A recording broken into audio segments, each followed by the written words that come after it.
Oh, excuse me. I'm here doing my notes.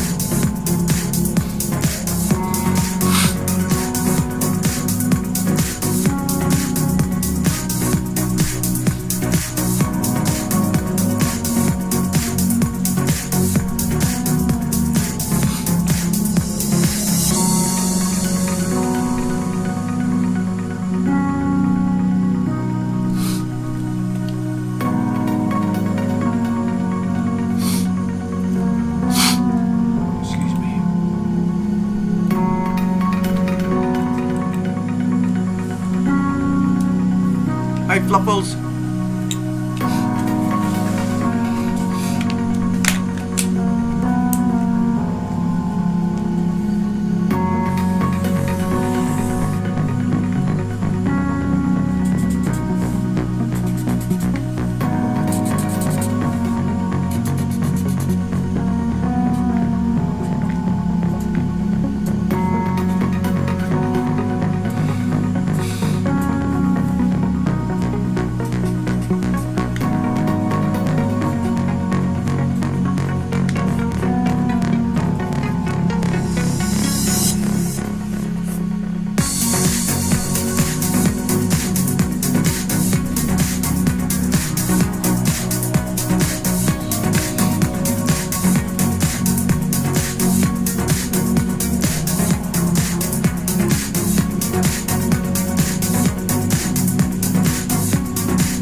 Okay, I'm going to start all that again and do the Astrodoodle.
this looks like.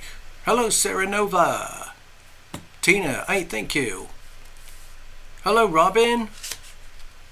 Hey, Robin, I tried to send out a bulk email to about 20 or 30 people the other day, but I couldn't find your email address. Is there any way you could get in touch with me over here? Just write to me a little book about at yahoo.com to make sure I have your email, please. It's funny because, you know, quite a while ago, a few years ago, TarotLumination had, you know, the Patreon. I had the constant contact mailing system. The website was pretty active. We had the little shop that was pretty active. Live lucky draw events and all those things. And you probably noticed I don't do much of any of that anymore. I'm just lucky to do my Sunday night thing. So anyway, I'm sorry I can't deliver to the scale that I'd like to deliver, but we try. We're still going, okay? Anyway, Robin, I would appreciate that. Same thing for Sarah. I don't know if I've got yours. There's another way you could do it. It's a little more. It's actually easier if you just go directly here. I mean, in theory, you could do. You know, you could do all of this and do it like the classic way they do on the professional websites and everything. Go to the connect page and all of that stuff. And there's probably, you know, thousands of emails over there. But, you know, I don't know how to operate all the email programs here on my systems to, you know, operate those types of files. So I don't. Anyway, where were we? Okay, so here is your typical TarotLumination Astrodoodle. We'll come to some of my notes in a few minutes. I just wanted to say hi. Okie dokie. Okay, yes, we're here. It is Sunday evening, 23rd of June here in balmy Las Vegas. Hello, Sarah Nova.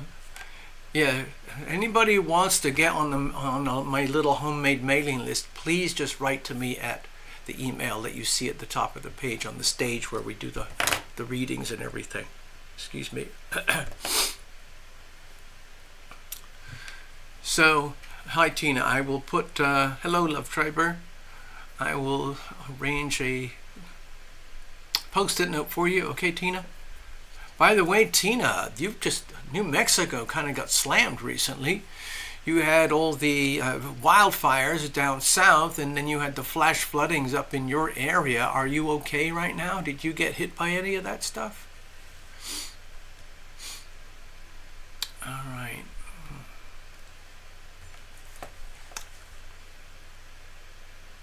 All right.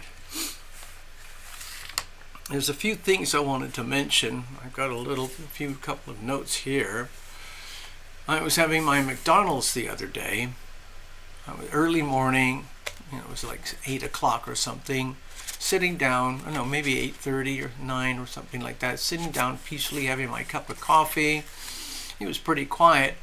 And then these three guys burst into the place where everybody sits, the diner area, and started fighting. It's like three people fighting. And they were all tall, skinny, and the opposite of my complexion. And I watched this. I was kind of tucked away in a section behind a section, and I didn't want to get anywhere close to this, obviously.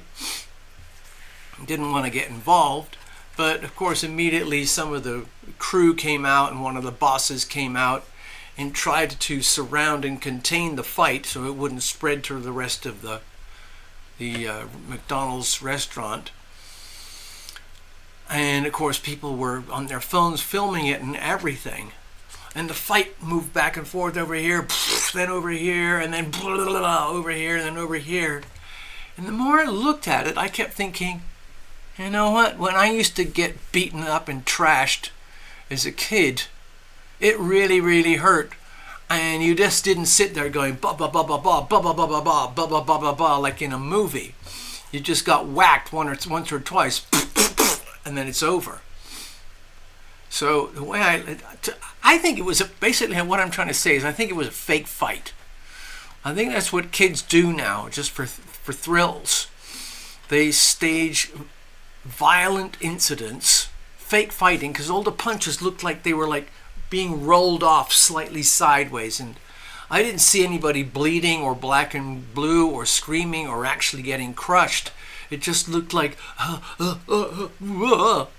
So I think it was a fake fight so these kids could get onto some kind of TikTok hero list and have the Fight of the Day award or something. I don't know.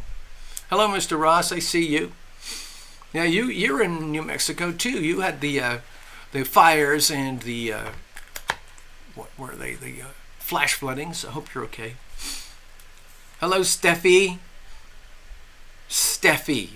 That's short for Stephanie somebody. You've been here before. I recognize that name. I know Sarah Nova's been here before. Robin, hello, of course. Fluffles, hello. Love Triber, hello. Yay. Real fights are not pretty. It doesn't look anything like the choreography that you see. Every now and again, I like to watch an action movie with a guy called Jason Statham. He's one of these tough guy British actors. He's probably the toughest, real tough guy there is. And apparently, I didn't know this, but he had kind of a dark history before he became a movie star. Now he's like a big league Netflix type movie star worth mega millions. Anyway, speaking of eating things, well, I wasn't eating at McDonald's. I was sipping my coffee. I watched something else the other day that was very, very disturbing. And it kind of went along with my little thing. You know, sometimes I say, please bring to me that which is mine. Please take away from me that which is not mine. So it is spoken, so it is done. All right? It's just a little prayer to heaven to get me as close as possible to being in tune with nature according to divinity, according to divine intervention, so to speak. So I am essentially trying to stay on his path as possible, even though it might not make sense to my three-dimensional logic. I trust that there is some higher function going on. Anyway, I did that. I did that little invocation, and within a few minutes, I stumbled on this video. I can't remember whether I was watching it at the house or at McDonald's or whatever, but it was kind of a tragic video about what's happening in the American farming industry. It's actually happening across the world, but most especially in Western Europe and North America, Australia, Canada, New Zealand.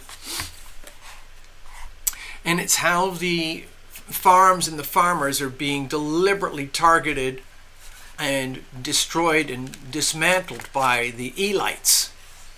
And the elites have their own creepy agenda, as you know, 2030 and all of that, and things to do with the weather and, you know, gases called carbon dioxide and stuff like that.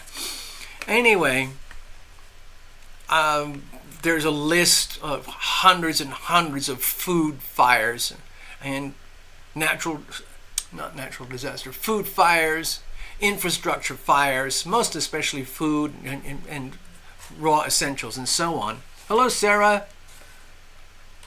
Wow, from Libya, all the way from Libya. Yay. Welcome.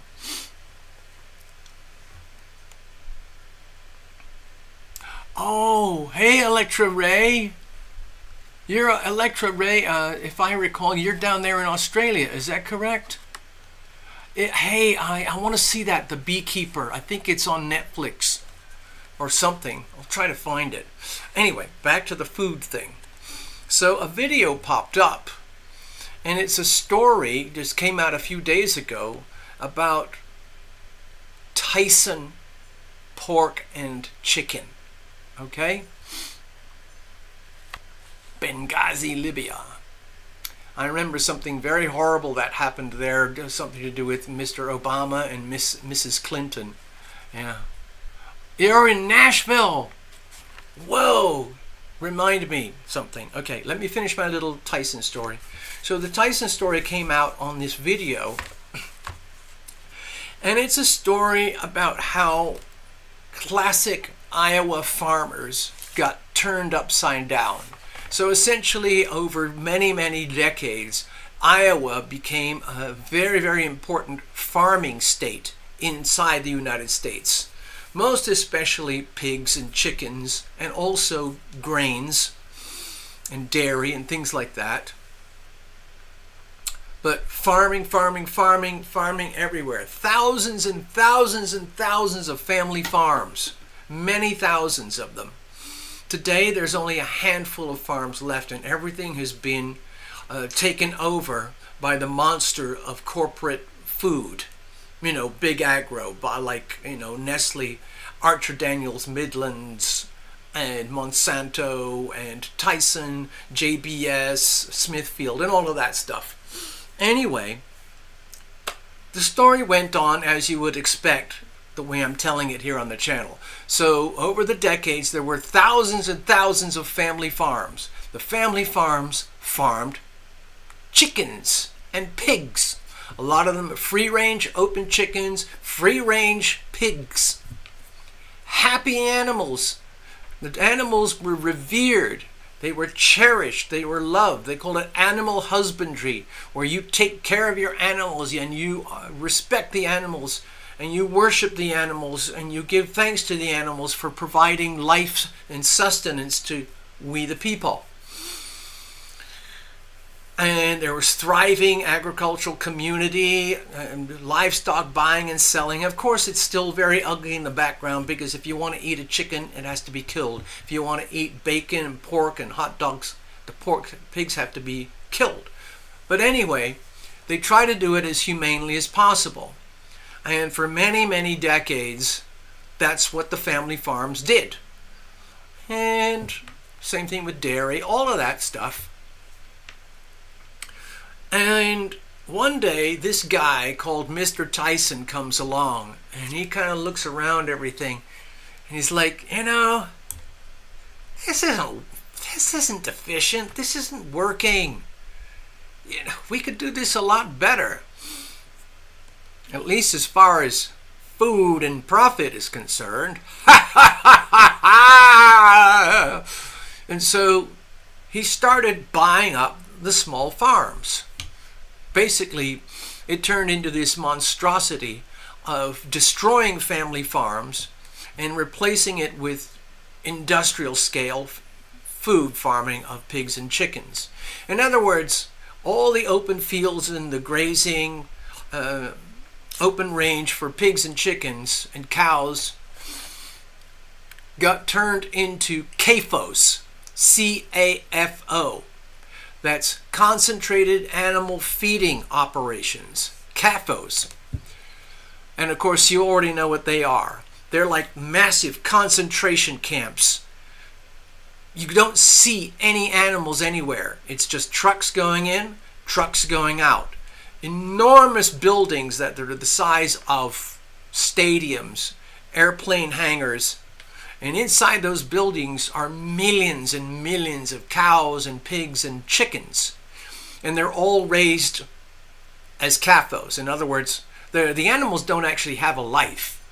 They're born, raised, and live and die inside the CAFOs. And the business model is what they call vertical. Vertical business model. And so Tyson figured it out. If I buy out all these farmers and destroy the family farms by making industrial farming bigger and bigger and more successful, then I can take over the world. And so that's what he did. He bought out the land, bought out the farms, bought out the trucking, bought out the food and grain and feed supplies, bought out the slaughterhouses, bought out the logistics and marketing and distribution programs, bought out the packaging and everything like that, and turned it into a single vertical structure called Tyson. At the very bottom end, he didn't want to be responsible for the really nasty part of actually growing and feeding the animals, so he would subcontract all of that stuff out to any kind of sucker, leftover farmer who was willing to play the game. And the farmers often regret it because they get sucked into these massive debt traps. It's like a subcontractor being used so that the big corporations can avoid liability for some of the horrific things that can happen at industrial scale farming. So anyway, the story went on, and towards the end of the story, they had this massive graphics display how Iowa changed over the decades, where you had thousands and thousands of family farms, and then smaller numbers of farms, but more and more and more CAFOs. And of course, for every thousands of family farms, there's only a couple of CAFOs, okay? So those CAFOs are scattered all over Iowa, and you don't really see them anymore. You don't see animals anymore. It's very, very weird, very, very disturbing. And so I thought, this is a classic story of the corporate elite profiteering class versus we the people. And so I thought, that's interesting that this video came to my attention just as we're entering in the Cancerian season. That's America. Sun in Cancer, Venus in Cancer, Mercury in Cancer.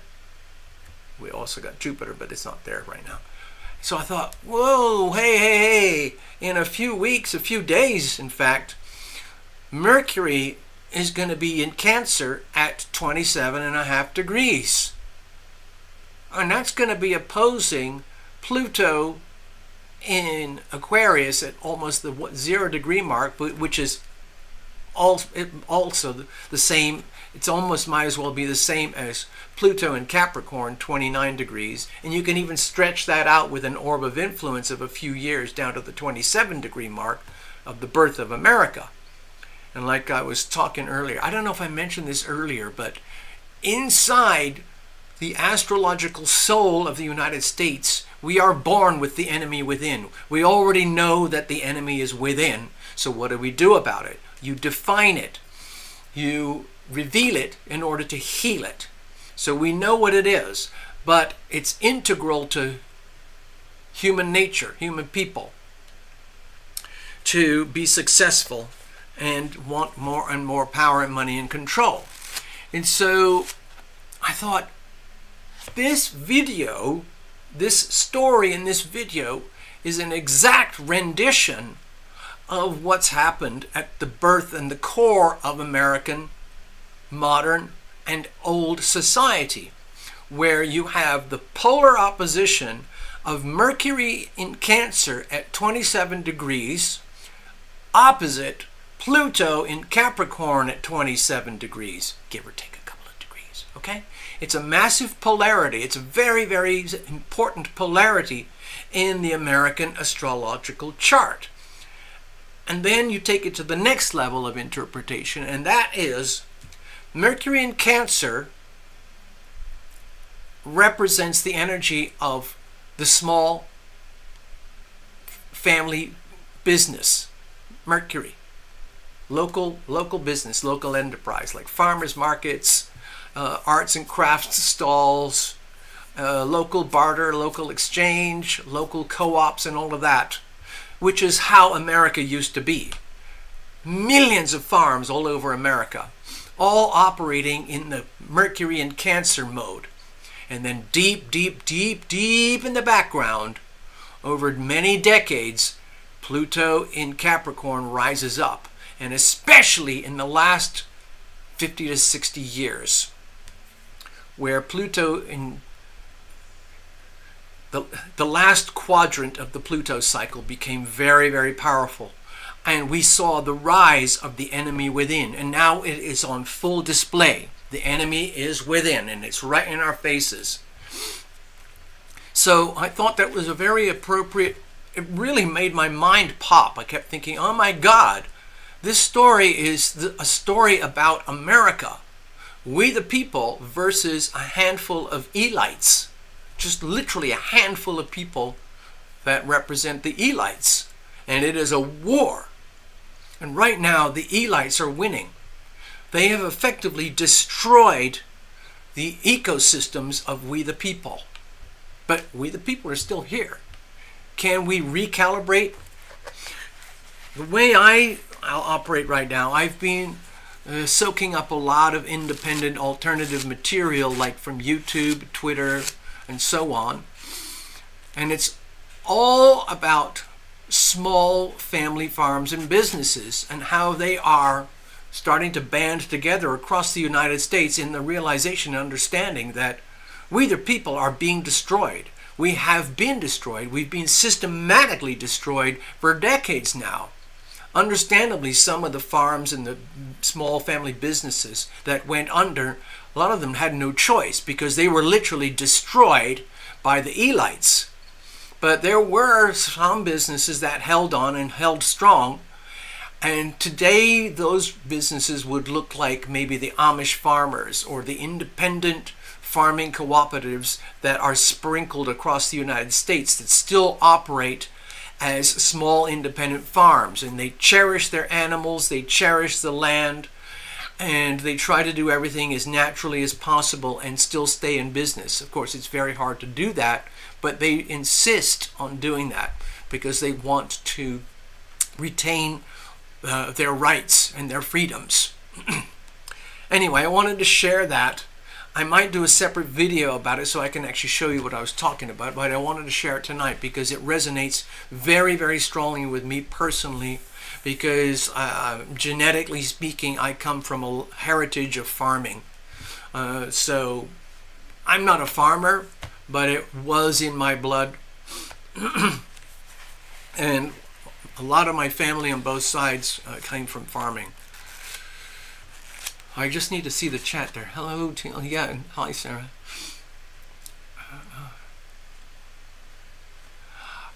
Oh, right. Yes, they want another Holodomor. Holodomor is a catastrophic destruction of humanity. Love Triber said, oh, Costco did the same thing for their #1 item, the rotisserie chicken. Oh, wow, I never knew that.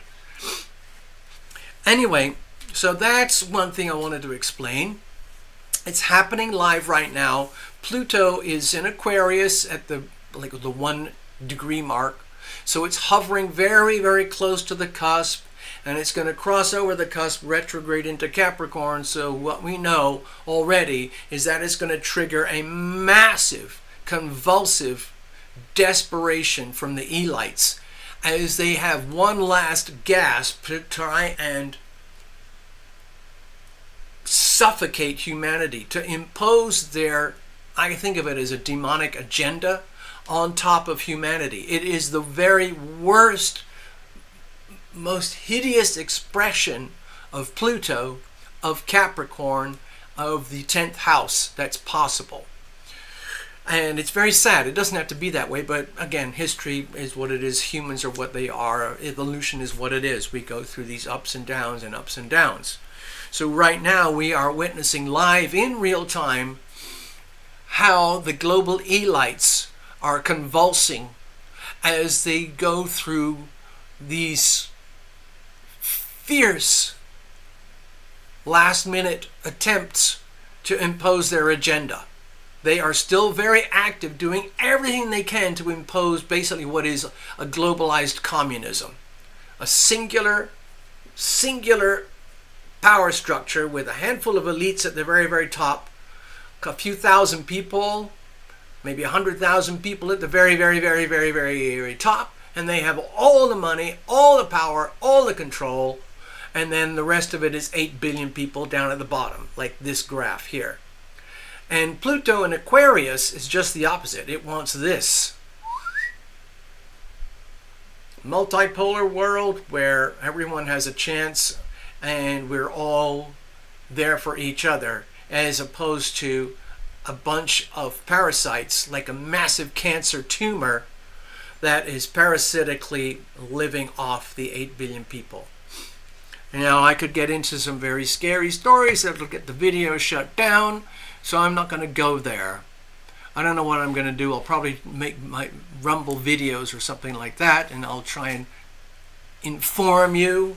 Also, I'm starting to work more and more on Twitter, because Twitter is very compatible with me, I discovered. I'm compatible with Twitter, and it seems to be harmonious. So I'm going to do more TarotLumination on Twitter. I know it sounds weird, but I can live stream on Twitter. I can upload videos on Twitter. I can talk openly and freely on Twitter. I am not censored. There's no one trying to shut me up or take me down. So anyway, we'll see how that goes. Okay, the next thing I noticed is that I'll go to the chart in a minute and show you. War. World War III. We're already in it. Okay, I'm just letting you know we're already in it. I'm just not in direct line of fire, and nor are you. If you're on this channel live right now, you're obviously not in direct line of fire. But more and more people are coming under the direct line of fire.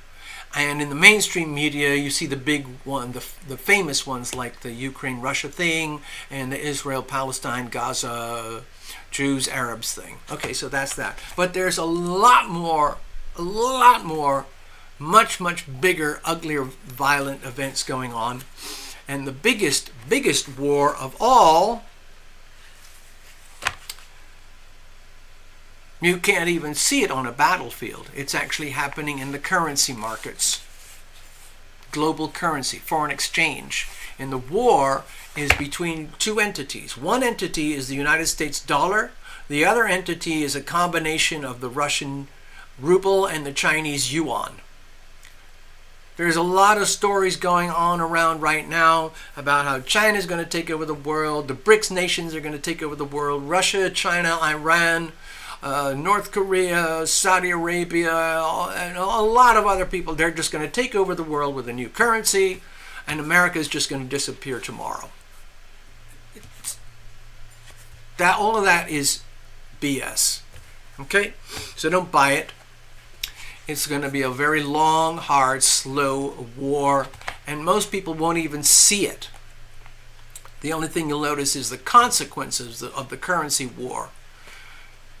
The way I sense things right now, the way I'm looking at the astrology, the way the currency war will pan out is that in our lifetime, my lifetime, perhaps in the next few months, the next few years, we're going to see the decomposition, the degradation, and the ultimate implosion of the CCP. Yep. So that's my segue to go to the chart. Let's have a look.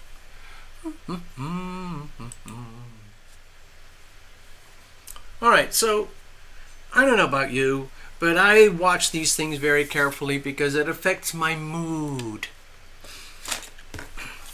Right now, there's a lot of very big harmonious angles going on between some planets here, which is softening up a lot of the really fierce stuff that we had during Aries and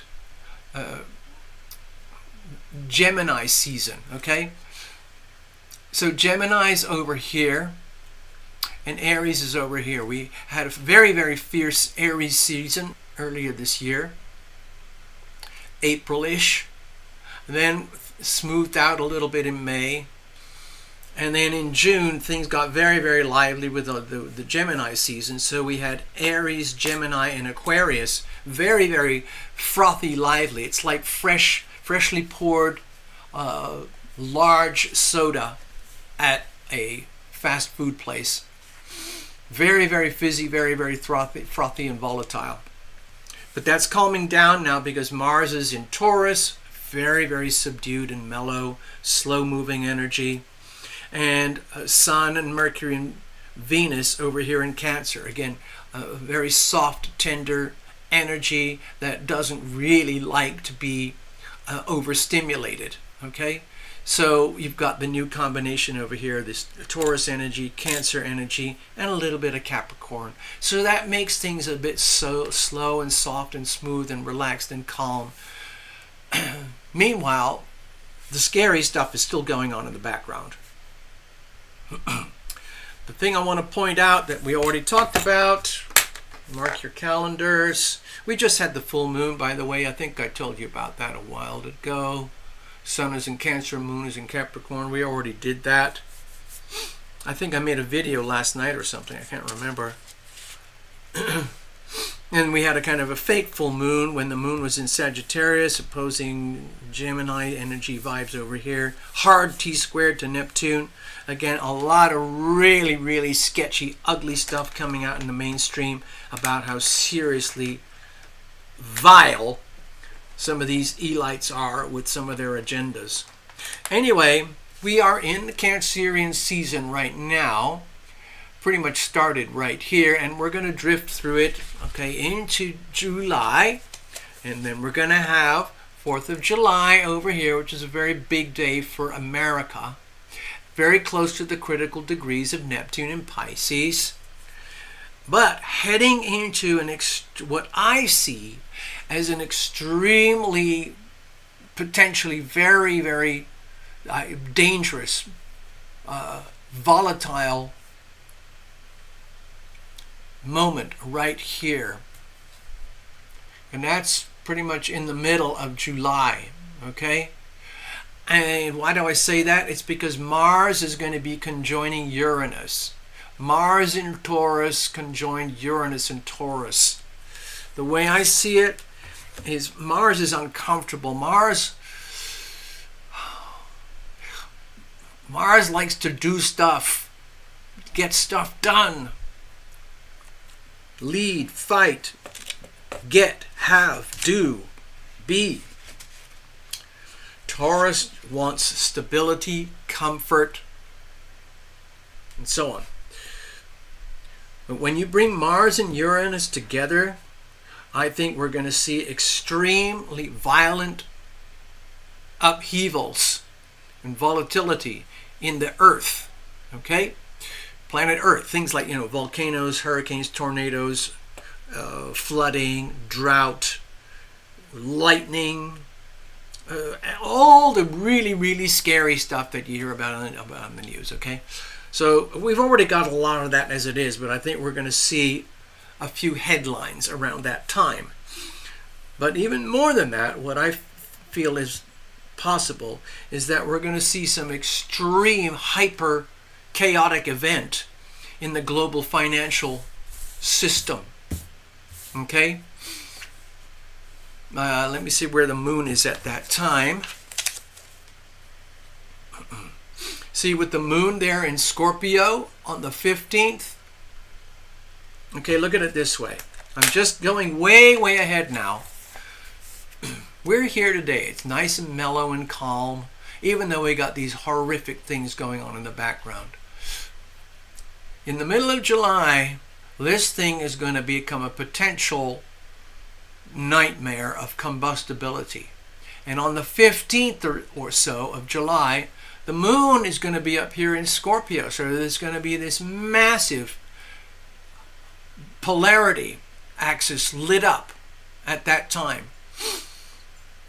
And that is on the global financial axis. That's the world of big money, the banks, the insurance companies, the stock market, the Federal Reserve banking system, the central banks of China, America, all the world. And then there's the actual money itself, like gold, and your house, or the things that you own that have value. Maybe your a painting, or maybe your garage tools, or maybe a car that you own outright or something like that.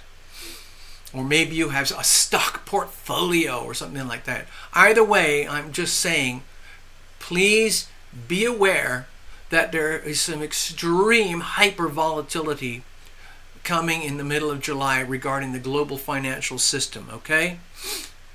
So beware, okay? If you feel you are at risk with your finances in any way, Do something about it now. Seriously. Seriously. Find a way to consolidate, protect your money, protect your privacy, protect yourself.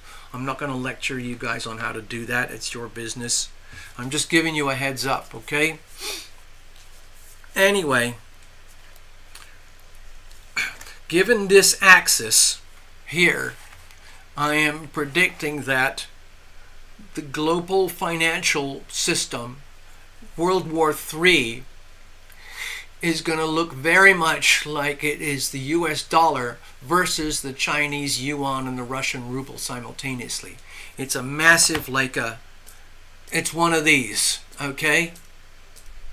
And they're doing it in very, very nefarious ways by printing money, interest rates, shuffling around, sanctions.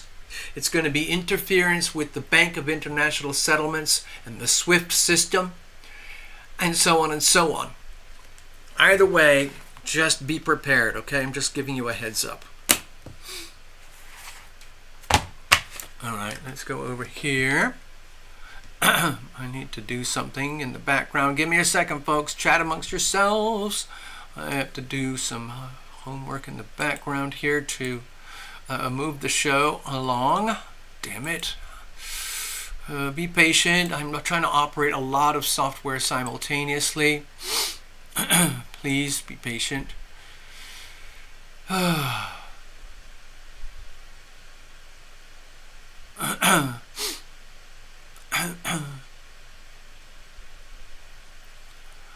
Okay, so it looks like, oh grief, okay.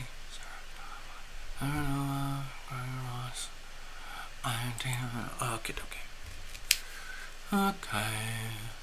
Alright, okay, I found out what I wanted to find out. So let's go over here. I'm going to go back over here. Alright, so let me print out the magic post-it notes for the day. Yes, Fluffles. Okay, sir, I'm going to do... I don't know if I can handle these readings because... Oh, man. Sorry, hold on. Give me a second. Hold on.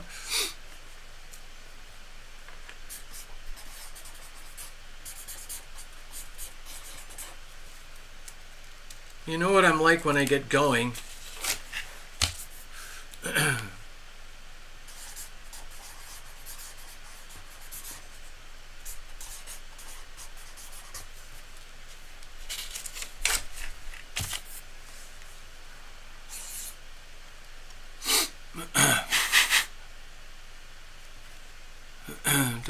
So I'm sorting out all the post-it notes. Give me a moment here.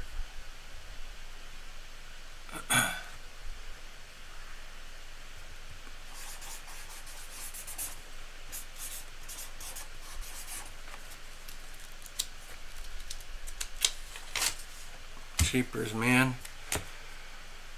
All right, if I lose my voice, I'll probably have to put somebody on a rain check, but I'll put your notice up here since you have donated. Okay, let's leave. No more readings. That's it. No more bookings. No more readings. I can't take it. I wish I could, but I can't do that much anymore. All right, let's tuck all this stuff away here. I'm already starting to lose my voice. Oh boy. I'm going to crash this out here. Put this aside. Okay, there's a little bit over there. Let's see, we might come back to that. I don't know. Anyway, I'll put all this aside in case we need it. Put all these out of the way over here. Put all this over here. Excuse me. God, sorry about that. Nasty. Alrighty. That's it. We're totally booked up.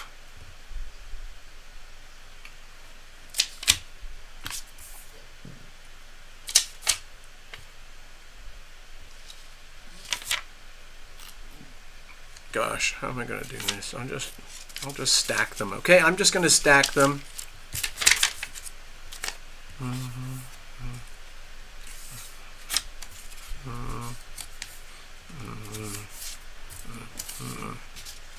Thank you for your kind donations. Alrighty. Okay, so that's it. We got 4 readings lined up. We got to get through that, and it'll be fun, and I hope it'll be illuminating. So let me just check in. All right, so bear with me. I feel a little bit intimidated. Do you remember the days when we would do like 6 or 7 or 8 readings a night? We'd go for 5 hours. I can't do that anymore. Sorry, can't do that anymore. What I like to do is get everything set up, get everything shuffled and ready to go. So please bear with me. We are going to let's see. Where are we? Hold on, give me a second.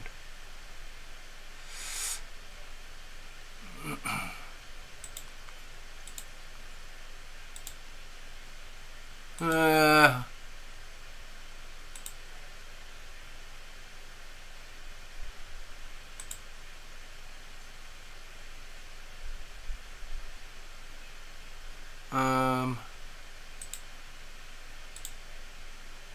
right.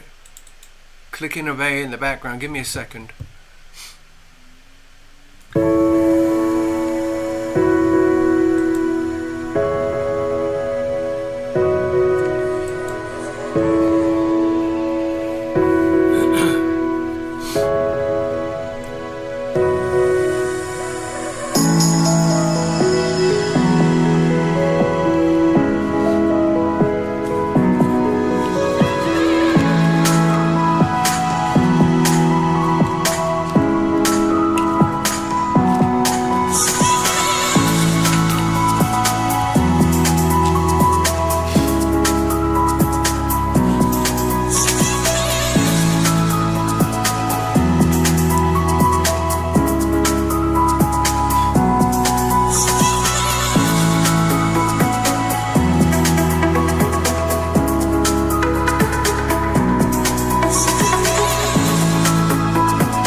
Well, what do you know? Some of you remember Path Traveler. Well, she is very much alive and well on the other side, and it appears she's hanging out with us right now, mostly for the fun of it all.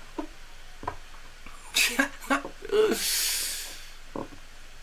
probably feels and understands, and she's probably aware that I get pretty, I don't know what the word is, sensitive or fragile or whatever it is, but you know, you go through moods, seasons, or whatever. So you have to be careful. So she's just concerned. She just wants to make sure that I hold up okay. Tina, you're up. All right, let's have a look. Cards are very well shuffled. Thank you very much. Let's bless this whole deck. Bless every single card. The writer and weight guys who wrote the stories, and the artist Pamela Coleman Smith, who provided them with the artwork. And this goes back many, many years. Of course, a lot of this went on even before Rider-Waite and so on, but this is what we use here. Now, don't do any jumpers, no flyers, no reversals, okay? So, just for the last second, we're just effectively cutting it up, making sure it's pristine. Tina, you're an extremely resilient person, and you've endured so much. And like a lot of people who come here, a lot of times you can't help yourself when it comes to compassion. And then you figure out, well, what am I going to do for myself? Wait a minute. All right, here we go. This is a blind reading, okay? Tina has shared a lot of her stories with us over the years, so we'll see what happens. Some of you know that she has 2 big, fluffy, furry animals, big dogs, who can be quite mischievous. Here's the situation. Here's the challenges. Here is how we're going to handle things. It could be medical, it could be financial, it could be relationship, it could be anything. Just life path, whatever. Let's have a look. External influences. This is my situation spread. Everybody here pretty much knows what we do and how we do it. Okay. So anyway, in case there's a random observer, this is my situational spread. It's essentially an extremely simple but effective diagnostic tool. You've got to reveal it to heal it. A lot of times people who come here, they get a reading because it's just not happening somewhere else, with their friends or family or doctors or whatever. And so they get a little mini reading like this. Anyway, here we go. Queen of Pentacles. Oh, well, I'm very happy for you, Tina. To me, this is an indication that you can rest assured that you are in your strength, you are in your power, and you are continuing to operate that way on the full awareness that in your own way, you're a very lucky person, a very wealthy person, a very happy person, a very blessed person. No matter what challenges you might be dealing with in the immediate moment, like finance, health, and whatever it might be, like I said, life path issues. Where am I coming from? Where am I going? What does my future look like? Oh, no. This is an indication that despite all the challenges, you have managed to become an excellent custodian of the things that really, really matter in this three-dimensional world. Of course, there's all the multidimensional stuff, but we live in a three-dimensional world with air, water, dirt, trees, animals, cars, houses, and we have to operate in that environment. And you've kind of got it figured out in your own unique way. And with the Queen of Pentacles, it's just a matter of maintaining that integrity and quality control. Let's have a look. What's the situation itself? So we had the Justice here. And what do they say? Justice is blind. But anyway, my feeling is the Justice card is an indication that you're dealing with things that are very complex, very challenging, and that have been weighing on you very heavily, but you're dealing with it. And you're dealing with it in a very, very effective way, in such a way that it is perfectly harmoniously balanced. Whatever is out of whack is out of whack. Whatever is in whack is in whack. And it's like an evolutionary process coming into greater harmony and greater balance, whatever that looks like down the road. And it makes me feel as though, like if this was a real person, okay, like the Justice person, Justice of the peace, or the administrators of laws, the administrators of truth and justice and harmony and balance and righteousness on earth, they're on your side. And it's a question of being in tune with that energy. So that makes me feel that's how you are, that's where you are. No matter what actual physical challenges you might have, yes, we all have those. At the depth of the soul, it's like you're in a very, very finely tuned position that is actually very hard to maintain, given all the challenges that you endure. But you're doing it. And let's say the heavens are on your side. In other words, you are guided and you are protected. Let's have a look. What are the challenges here? The challenges are that you are challenged. The challenge is that it makes me feel like when you go to sleep at night, you're wondering, like, God, am I ever going to get through all my challenges? Do I even have a hope in hell? Am I going to survive? How am I going to survive? What is my survival going to look like? I have to at least know my enemies. What is the nature of my enemy? I can't afford to go out and fight blind. I got to know my challenges. What happens if I can't figure all that stuff out? I could be overwhelmed by my perceived enemies. Remember, fear is false evidence appearing real. That's what this looks like to me. In other words, it's perfectly okay. Like oftentimes when we go to sleep at night, sometimes we do like a life review for that day, or all the little scary things are processed very quickly, and our soul and spirit often tries to find a way to mitigate all the scary stuff so that you can go to sleep and you kind of go, oh well, I did the best I could. I don't know what's going to happen tomorrow. More scary stuff, but I don't know. I guess I'll deal with it. I don't know if I will, but and it's like a calming, because there's a lot of strength in this card, Tina. You have to remember that, okay? And whatever doesn't kill you makes you stronger, okay? And there was another thing you confided to me the other day, which I think is appropriate here, in that you're aware on the microscopic details of whatever challenges and issues that you're dealing with that were created by yourself unwittingly over life, over the years as you progress. And that's just another way of knowing your enemy, knowing the enemy. Like part of the enemy is the enemy within. We each have our own enemy within, where we can be the worst curse to ourselves. But luckily, we have definition here. So you're not living at the mercy of your weaknesses. Okay, now how are we going to proceed here going forward? Okay, hold steady. Holding steady, my dear. With the Queen of Pentacles here, the message is, okay, you're going to deal with all this stuff, but in the end, what matters most right now is understanding that everything's exactly as it should be. Yes, there are some challenges. Yes, it gets scary at times.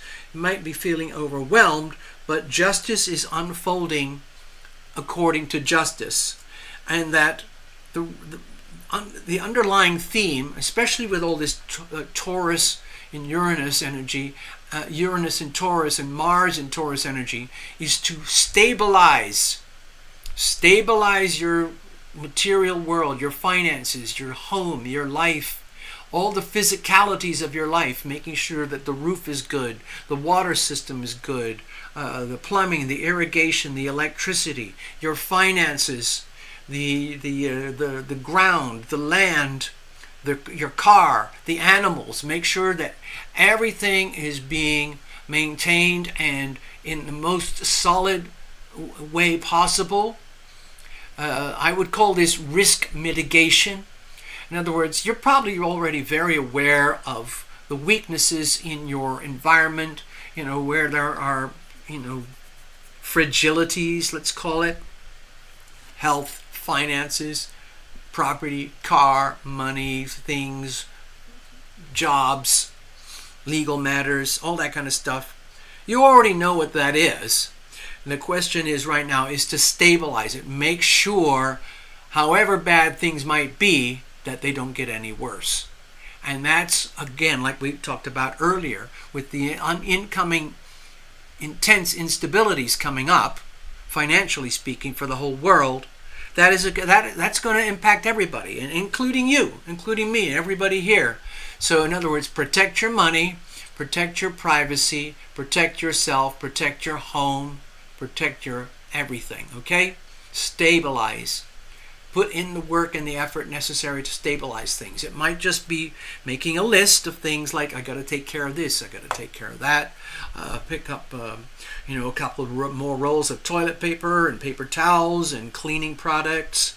Maybe get some extra supplies, get some extra prepper stuff, things like that. Make sure all the infrastructure in your home life is working. All right, Tina, hope that works. In other words, stabilize and secure your castle. Okay, thank you, Tina. That's your reading. I hope it helped you. I hope you got something out of that. We're going to, I'm going to get ready to the next one. That's going to be Mr. Ross. Mr. Ross, you're up next. Let's have a look over here.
Okay. Thank you, Mr. Ross. Hello, Karen, over there in New Zealand. Yay. Let me just go say I can't resist. Now, also, wait, what was that? Electra Ray is over in Nashville. Is that right? Sarah's in Benghazi. Sarah El-Sheikhi, that is. I have to make a note of that. Watch The Beekeeper, Jason Statham. Okay. I'm just checking through the chat because I'm trying to catch up with a couple things. So that's my personal, for me, to watch The Beekeeper. Sometimes it's fun just to watch a movie. And Electra Ray said she's in, I think she said Nashville. Where is it? Yeah, Nashville, Tennessee. Oh, I think I've told everybody my Nashville, Tennessee story, haven't I? Let me just do it to get it out of the way. So there I was, TarotLumination, using my real name back then. I'm a very active, busy singer, songwriter, musician. I have my own little band and everything. I lived in Cincinnati, Ohio. It was a completely different life, completely different world. It was another what I call lifestyle package deal. I had everything. I had girlfriends, I had jobs, I had health issues. I would come and go. I tried to buy a home. I tried to settle down. It all exploded in my face. Anyway, during the final years of my life back in the Midwest, I was very active musically, and I did a lot of stuff with my little band. It was kind of like an Americana band, as they say. It sounded sort of rustic and oldie-worldy, maybe a little bit country, whatever. Anyway, Nashville is like one of the world capitals of music, especially country music and Bible music and pop music. I think Taylor Swift is based over there, and a lot of amazing musicians are based in and around Nashville. There's a lot of money in Nashville, but it's all under the mattress.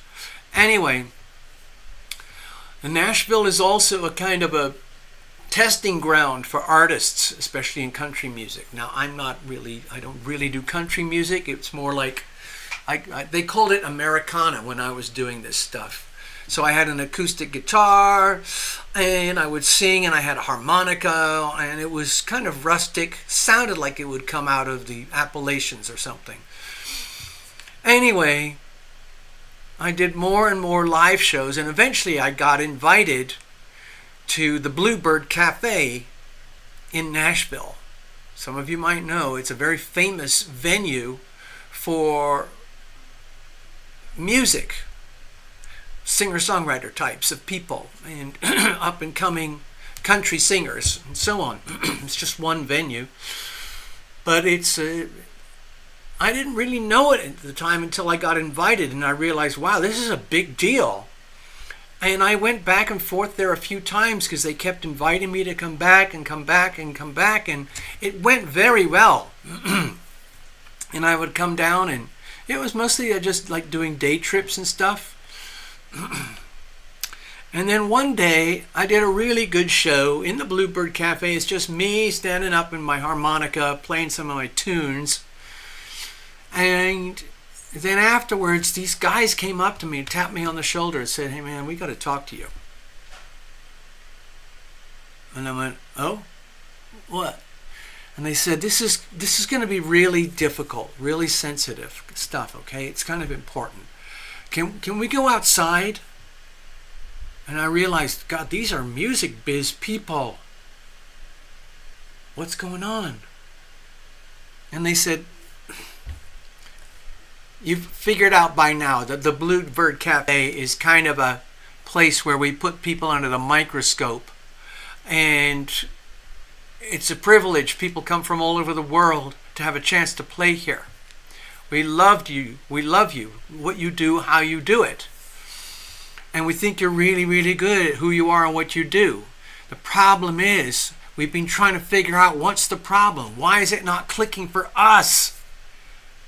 And I was standing there in the car park with my girlfriend, kind of going like, what is this? And they were saying, "Listen, man,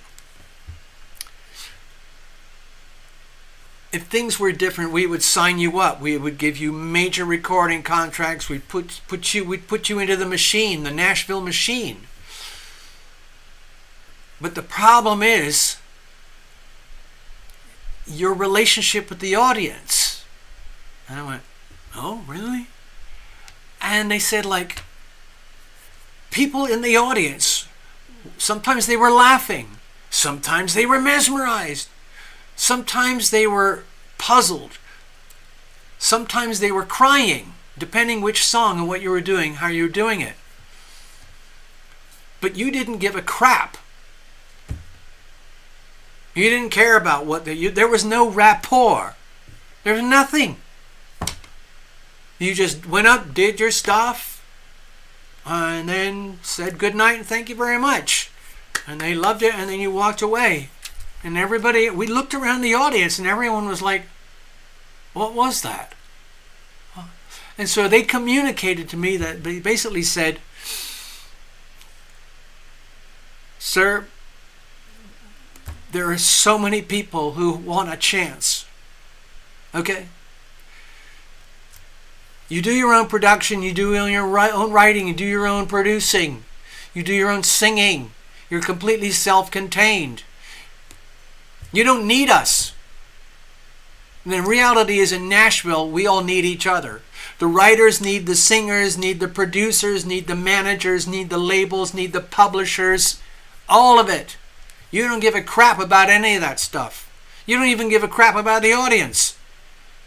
So we're sad to tell you that you can't come back anymore.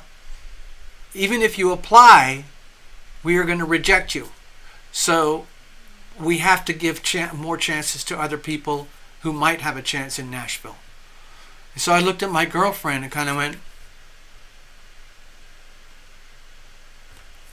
okay, well, it's been nice. Thank you very much. Goodbye. And that was it. That's my Nashville story. That's one of my Nashville stories. I have others. So there. That story really, really stuck with me and it hurt. But again, I didn't know. I learned something new. I didn't have a clue about anything that they were talking about. But they informed me. All right, Gregory, you're up. I'm going to do a blind reading. Cards are already well shuffled, as you know, and we've got things in a very kind of simple, neat format here. We've been doing this for years, okay? So it's just, I don't know, maybe it's like Wheel of Fortune or something like that. It's just the same format over and over and over again. I hope you don't mind.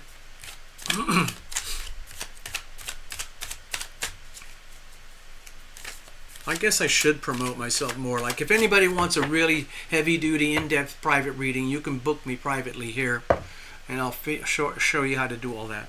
All right, here we go. Cards are nicely shuffled. We're going to do a blind reading. Again, a lot of you know each other. Gregory has shared many of his stories. He's been up and down in his own ways, figuring out life as we go along. It's a never-ending story. And here we are at the next page. Here's the situation. Here's the challenges. Here's how we're going to handle things. And let's have a look at external influences. You know, I like to default to the planets and so on. We have the Fool.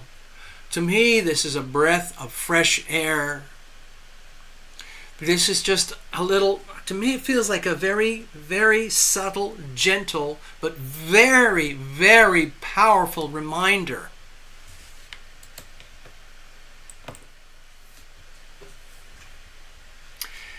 To me it feels like you've got guardian angels up the wazoo, whether you like it or know it or not.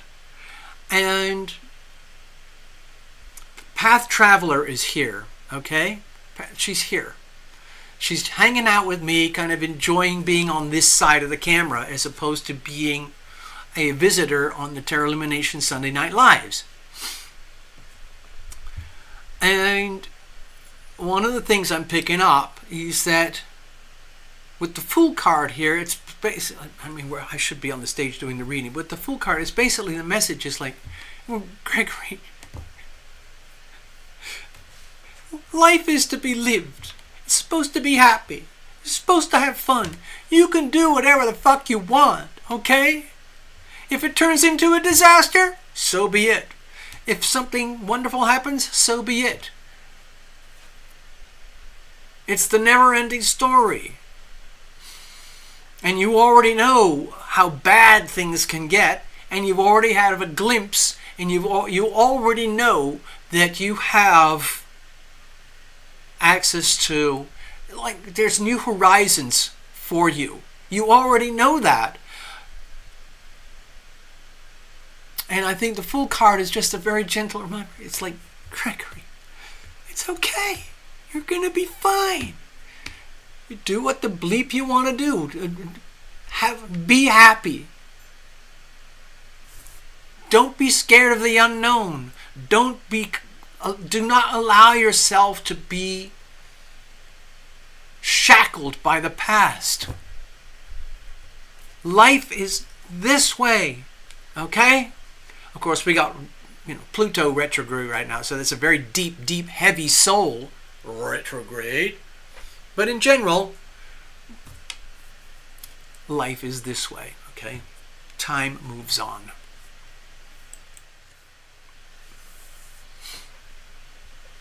All right, let's have a look. What's the situation here? Okay, my feeling here with the Four of Cups is that you're feeling trapped. You know you feel trapped. You don't like to feel trapped, but you are trapped, and you know it's your own fault because you already know the principles of the essence behind this card. And you might not think about it but when you're looking at it because it's 4 little cups, okay? Energy flows where attention goes. And if you're focused on things that didn't work, or all the coulda, woulda, shoulda, damn, like I could have done this, I should have done this, I would have done that, if only, if only, if only.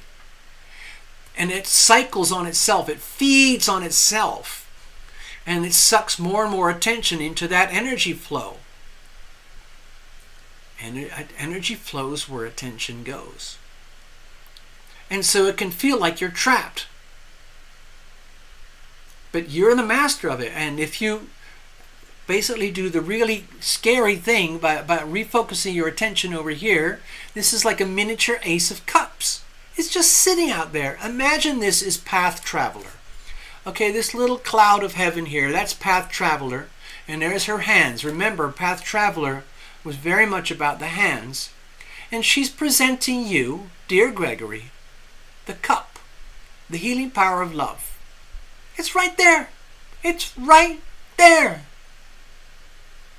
It's up to you to grab it. But it means turning your attention from here to here. That's all. That's all it is. It's a very emotional card, okay? Right now in this reading. And it's very easy to be tied up in emotional whirlpools, you know? And how do you get out of that? Anyway, what's the challenges here? You're already aware that a certain sense of destiny is unfolding around you. You know that you've planted the seeds for better or worse. You've had certain forms of destiny that are unfolding that are very unpleasant. You've also got seeds that have been planted showing destiny unfolding that could be very, let's say, auspicious for you. It's destiny, okay? And it's almost like what I'm sensing here is fear of the destiny, like, oh my God, what have I done? What are these seeds that I've planted that could turn so painful and sad and tragic for me? That's because of this. Attention flows, energy flows where attention goes. But if you swap it out, then this changes into like, oh, I wonder what kind of auspicious things are starting to unfold for me. It is a destiny. I planted the seeds. Oh my God, I can see it happening. Oh my God, this is cool. But you're trapped in a negative feedback loop here without even knowing it. It's so delicate, so deep, so sensitive, you don't even know it's happening. So how do we proceed? Pa-ba! You're going to have to save yourself, Gregory. No one else is going to come in and do it. Okay? I, Gregory Ross, am my own savior. I am going to go in and do a surgical whip around over here, cut the negative feedback loop, and allow myself to have a sip out of the little miniature Ace of Cups. Okay? It's like Path Traveler is literally handing this to you through the screen. Like this.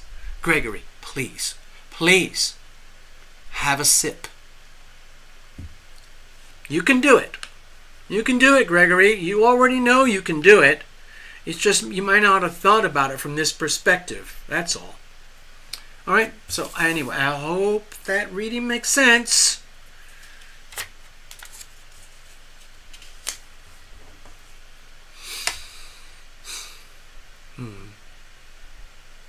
Yeah, I think we covered it. I think we covered it there. All right, Gregory?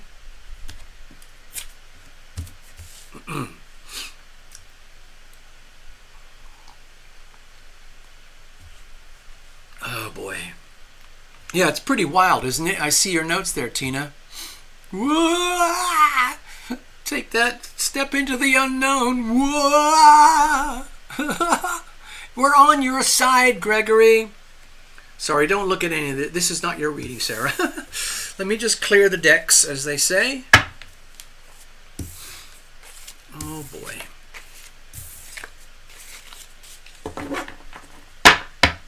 Sarah, it is your turn.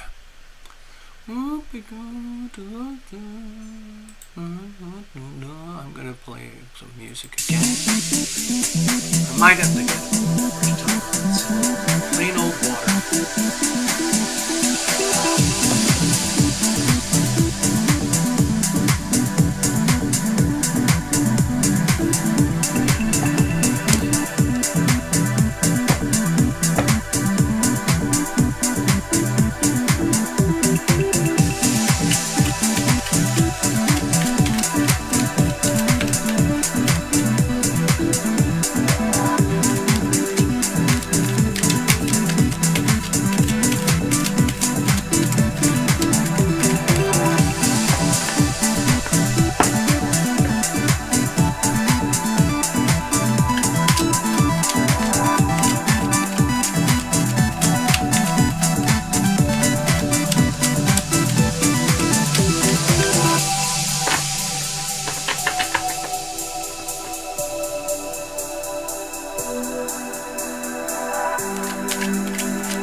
Thanks for your patience. I had to get a top up on some water.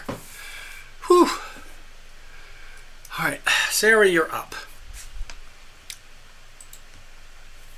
There you go. What's that? Yeah, private readings. Yeah. Yeah, Sarah, with private readings, it's a whole other thing. I mean, it looks very much like this. We work on this stage. I work with you over here in person. Okay? But it's private. We do it on a private Zoom. And I only use 3 spreads. I have my heart spread, which is sort of like a spiritual journey, soul reading type thing about whatever issue is at hand. The other one is the relationship spread, because a lot of people, their lives are contingent upon relationships. So relationships are very, very important. And then, of course, I have my little situational spread. We do kind of a mixture, and sometimes the readings take a long time, and that's why they're kind of expensive. And Gregory says I should raise my prices very significantly. But I know people are having a hard time, so I'm very reluctant to jack up the prices. Okay. But anyway, yeah, what you do is if people want a full-blown private thing, we have to book it quite a, days and days in advance, because I have to do a lot of prep work as well before the reading even starts. So just giving you a heads up. All right, Sarah, you are up. Happy, happy, happy. Okay. Cards are well shuffled. We're going to cut in just a moment. I'm doing a last moment mini shuffle just to get things absolutely pristine. Here we go.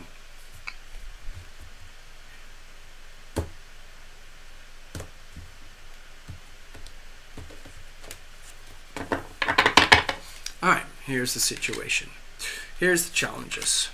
Here's how we're going to handle things, and let's have a look at external influences. Again, typically I default to the planets. Let's have a look.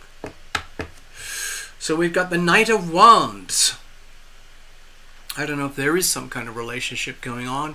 I honestly have to tell you people, I retain very, very little in my brain when it comes to our history together, any kind of details. I get themes and feelings and stuff, but I don't. Like if we do a private reading, I keep the file for about 10 days and then it's gone. Also, like with when I do astrological charts for people regarding private readings or so on, I do keep those on file, but I don't sit there every day looking at them when I'm not doing anything else. So don't worry about that. Anyway, Sarah, right now, I can't remember if you have any kind of relationship dynamics going on. But with the Knight of Wands here, my feeling is that there is a gender thing going on, that this is male energy, and that you might be in the presence of someone, or you might be yearning for the presence of someone who has very classic, traditional male characteristics of things like chivalry, courage, inspiration, strength, commitment, honesty, integrity, all the really best qualities you would want from a traditional classic male character. And it's funny because it goes for men and women, in my experience, in my observation. A lot of men yearn for a particular type of female character. Well, it depends whether you're gay or not, or whatever in between. But in basics, male-female type stuff, a lot of men hope for a certain type of female figure to arrive just like whoosh, into their lives, and everything was solved in terms of relationships. Oh, like it's love forever. She loves me, I love her, and so on and so on. And women have obviously parallel things, and one of the traditional things is the vulnerability and the femininity of women, the softness of women. I'm talking about the Cancerian energy, motherhood, tenderness, all those things, which in the traditional old-fashioned sense, at the mating type age, would want an equivalent of a genuine, honest character that would be the male counterpart to the female. Sarah knows, says she's happily married. Well, maybe this is an indicator. It must be very nice, because honestly, I don't know, but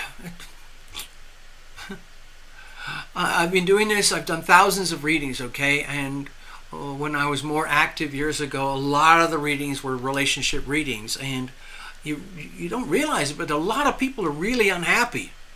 Statistically speaking, Sarah, I have to tell you, here's my feelings. Statistically, it's very rare for me to hear anything like, oh, I'm happily married, or I have a loving relationship. Male, female, female, male, whatever. I don't hear it a lot.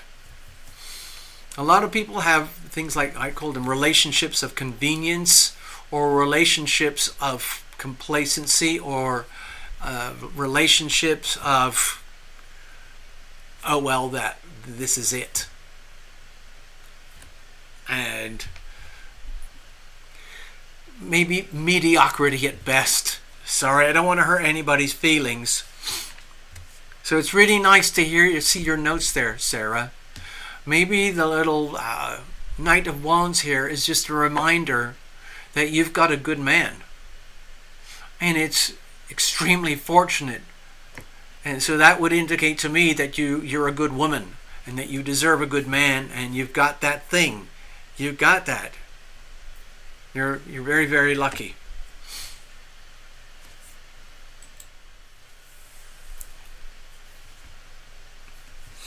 What's the situation? Let's have a look here. Okay. This makes me, with the Two of Swords here, it makes me feel that there's something really profound, deep, private, and sensitive that's going on in your life right now, which is, it makes me feel you wouldn't even want to talk about it on the show tonight, right now. But it's there inside you, and it's something that you're going to have to deal with, and it's something to do with making a decision that is potentially really hard to do. And so how do you make these really, really tough decisions when maybe you don't have all the information, or maybe there's no way to predict a guaranteed outcome, like if you choose this over this or that over that, which is better? It could be anything. I don't want to. It doesn't even matter what the subject is. That's your business, okay, Sarah? So what I'm sensing right now is that you're having to deal with something that's very important, okay. It says you're looking for a house, okay. And how do you decide? How do you decide these things? Because it's one of the biggest things that people do in their lives. Married couples and so on. I could talk about this subject for hours because I've been involved in it quite a few times. Okay? And with the Two of Swords here, my feeling is that there's the intellectual side of the story. Let me go over here for a minute, because I want to make this personal as possible.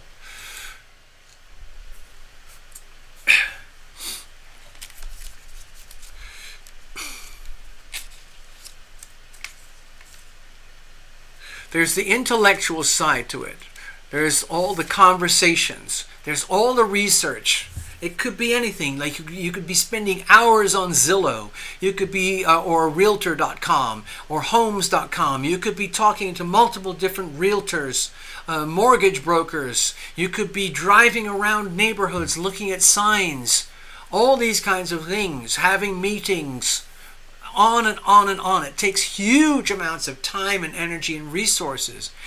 And you have to figure out all the financials. Oh, you've got to figure out, deposits, down payments, getting into the deep math of what mortgages look like. And it can be extremely precarious. And I like to watch these things. I watch real estate shows. Okay? And I like to watch the alternate stuff, which isn't all about the pretty hustle. I don't watch the things about home remodeling. Oh, here's a beautiful $100,000 home, and we're going to put another $100,000 in, and we're going to sell it for $300,000. Okay. I think it's very, very important to deal with reality. I've been... Fluffles is chiming in there. There you go. Perfect. Okay, excellent. So TarotLumination is now a mortgage broker to a mortgage broker. I'm an introductory service. Anyway, so the point I'm trying to get at is that it takes astronomical amounts of energy from the neck upwards. Okay, there's that part. And then from the neck downwards, where you're driving around, phone calls, shopping, looking around, considering, oh, should we do this or that one? Okay. There's a third element, and that's this. What I'm sensing here with the Two of Swords, it's this thing here. It's your second brain. It's your gut. Okay? There will come a point where there's only so much homework that you can do, only so many conversations and meetings and brokers and agents. And then you have to make a decision. If you're absolutely determined to buy a house, own a house, and live in a house, you got to make sure that this deal, whatever it is not going to blow up and you're going to end up into a financial hellhole. Okay? That's number one. It's got to be done in such a way that once you're in, you think, whew, holy shit, I'm glad we had that reading with TarotLumination. Just kidding. Okay. So, anyway, what I'm sensing with the Two of Swords here, there's going to come a point where you've done as much homework as you can from the neck upwards, as much homework as you can from the neck downwards, but the final decision is going to be very much based on your gut. Okay, your gut instinct. And you're going to have to be very, very closely aligned with your spouse. You're the woman. Cancer. Sun in Cancer, Venus in Cancer, Mercury in Cancer. It's very strong energy regarding home, homesteading, family, things like that right now. Love Triber knows a lot about these things. Fluffles knows a lot about these things. Tina Miller knows a lot about these things. Gregory knows a lot about all these things. Homestead your house once you get the property, once you get the title.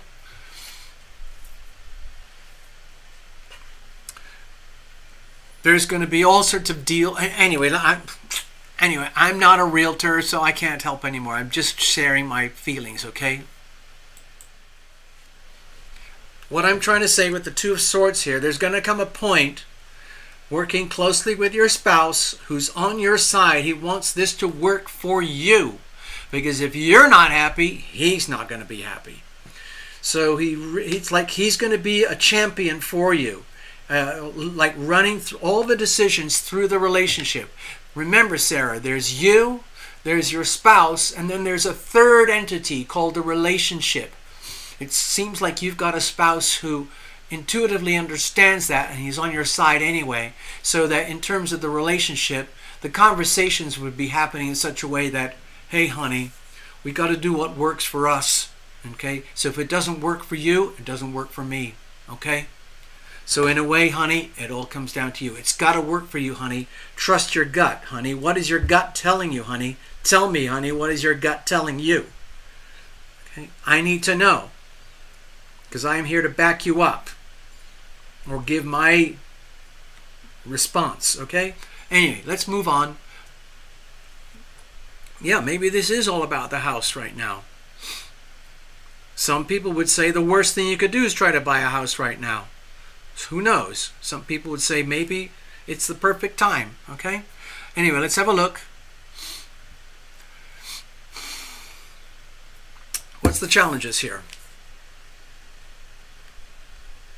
Okay, my feeling here is the challenge here is knowing that moment where you've done all your homework and justice is served. Where you've done all the homework you can in your brain. You've done all the homework you can in your body. And the only thing that's left is your gut instinct. And then you have to make a decision. And then your gut kind of gets like, jittery. Am I going to barf? Am I going to have diarrhea? Am I going to get am I going to, I don't know. Are we going to do this or not? Okay? So my feeling here with the Justice card is that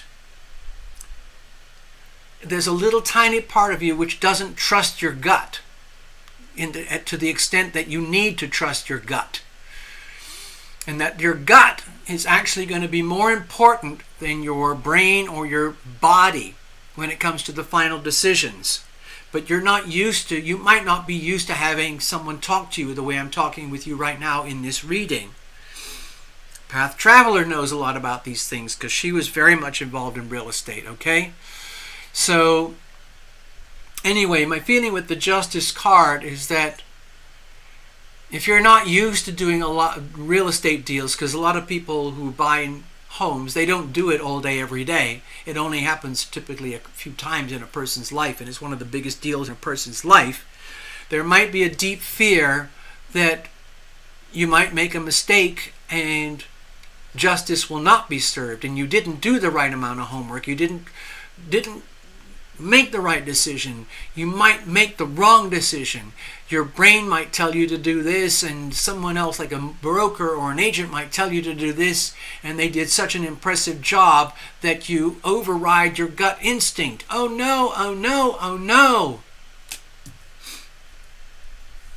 It's understandable, okay?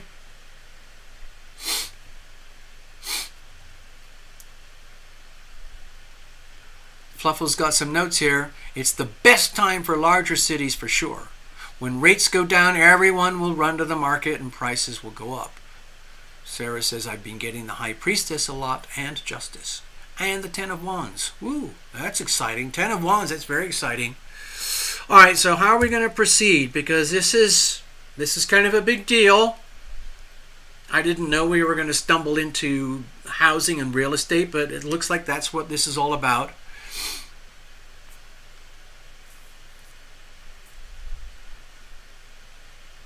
What is ATL? Is that Atlanta? I don't know. What's ATL? Okay, and you say, we are thinking if we move out of ATL, it has to have a lot of land. Wow. Oh my gosh, Sarah. You are in tune with TarotLumination and Love Triber and a bunch of us here. Okay? So I watch one channel. Love Triber loves this one too. It's called, what's his name? Patrick Humphrey. Okay? Where you're trying to buy a rental. Okay. ATL is Atlanta. Okay. So one of the messages that I've been getting, because I like to play with these. Okay, Sarah, if it's not working, if you're thinking of moving, Atlanta is in Georgia. You're basically in the South. There's a lot of very, very rich land out there. You're kind of in a golden zone for preppers. Okay? I'm going to go to a map. Please forgive me. Please bear with me, okay? So, dear Sarah, favorite channels, okay? This is Appalachia right here. Atlanta is just south of Appalachia over here. This is very, very rich land. Some of this is some of the richest land in the world. The soil, the trees, the plants. Up in here, this is the richest soil. Thick, black soil. You have a lot of rich land here too. A lot of smart people are moving out of the cities and they're coming into this part of America because you can get land here. You can get an acre, a couple of acres, and you can start a full-on homestead, a mini hobby farm. And you can have maybe one of you, like your spouse or yourself, you might be able to have like a regular so-called day job, but on the side you can have a mini hobby farm or something like that where you can do all the classic prepper stuff. You can have chickens, you can grow food, you can have goats, you can even have a cow, and so on and so on. All these kinds of things. I love watching the prepper shows because a lot of the times these preppers are very, very acutely aware of what's going on with the economy at the very deep level. A lot of the preppers are sort of like farmers. They tend to be very conservative, very aware of nature. They love the land. They love and cherish the animals, okay? And they're very aware that a lot of people in America are going to come unglued. And one of the best protections you can have is your own chunk of land, especially if it's rich land down there in the south, especially if you've got wooded land, a bit of bare land where you can put chickens or grow some food. You've got a viable piece of property, a place where you can park and hide, where you can protect and defend yourself properly, good fencing and self-defense tools, and a well with real natural water, all these kinds of things, and have a genuine, classic, old-fashioned American homestead. My God, I am so freaking envious, okay? I'll probably never go live back east or in the south, but the principles, I'm talking about the principles, okay? Okay. Gutters falling off, need new floors. Oh God. To me it sounds, leaking sewage, that sounds like just walk away. Walk away. Start from scratch. I don't want to tell you how to live your life. But anyway, I'm just doing a mini reading. How are we going to move forward, okay? So, to me this looks like an amplification of trusting your gut. Okay, my feeling is that you're not ready yet. My feeling is that you're at a phase right now where you're starting to realize how big a deal this whole thing is about buying a house, setting up a home. It isn't just about shopping on Zillow and looking at cute pictures. Oh, I like that one, let's get that one. It isn't like that at all. Some people do it that way and they seriously regret it. There's a guy that I watch with Love Triber. We have similar interests in this way. He's called Living Las Vegas, and he's a realtor. And he's really good at calling out the reality of real estate, about the really scary stuff that goes on in real estate with brokers and agents and builders and so on, and mortgage lending and interest rates and prices. One of the things that he does on his particular show, he likes to scare people. He likes to scare potential home buyers to wake up to the reality of what goes on, because a lot of people have so much vested in the idea of being a homeowner that they get completely dizzy with the process, and it's very easy to be misled by yourself and by external influences. And so he's done these very, very clear presentations on classic examples of people who want to sell a house. And they put it on the market at such a price because that's what they want, that's what they feel it's worth. And then they realized months later, holy shit, nobody's buying anything. Everything's too expensive. Mortgages are too expensive. House prices are just, it's insane. And so he typically pulls up examples of these like houses, anything from like $1.5 million away, made down to 350,000 or something like that. And he shows how the house was on the market for, let's say, 500, and eventually, in order to sell, they had to drop it down to 350. And his core theme is patience, patience, patience. He's always talking about how if you can wait till later this year or after the election on the 5th of November, when it's bound to be chaotic financially, globally, and also get through July. Don't make any huge decisions during the middle of July with that massive opposition going on and the conjunction with Mars and Uranus opposite Moon in Scorpio. Very, very, very volatile.